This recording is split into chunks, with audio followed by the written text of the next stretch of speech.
मुंबई विद्यापीठाचा 2023चा पदवी वितरण कार्यक्रम मुंबई विद्यापीठात राज्यपाल रमेश बैस आणि मंत्री चंद्रकांत पाटील याबरोबरच मुंबई विद्यापीठाचे कुलगुरू यांच्या समवेत इतर मान्यवरांच्या उपस्थितीत पार पडलाय। यावेळेस तामोरे तन्वी भावेश पल्लवी या विद्यार्थिनीला मास्टर पदवी प्रदान करण्यात आली आहे। यासोबतच मुंबई विद्यापीठातून गोल्ड मेडल सुद्धा प्राप्त झालंय। तसेच आगामी काळामध्ये टुरिझम डिपार्टमेंटमध्ये काम करण्याची इच्छा या विद्यार्थिनीने व्यक्त केली आहे।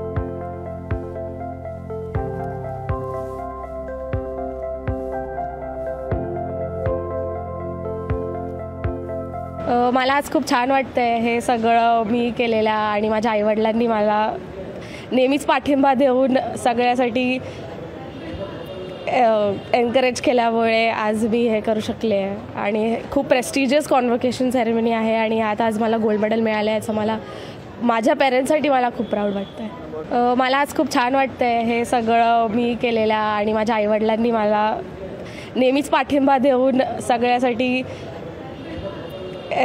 एनकरेज केल्यामुळे आज मी हे करू शकले आणि खूप प्रेस्टिजियस कॉन्व्होकेशन सेरेमनी आहे आणि यात आज मला गोल्ड मेडल मिळालं याचं मला माझ्या पेरेंट्ससाठी मला खूप प्राऊड वाटतंय। लोकशाही मराठी ऐका, पहा, जागरूक रहा।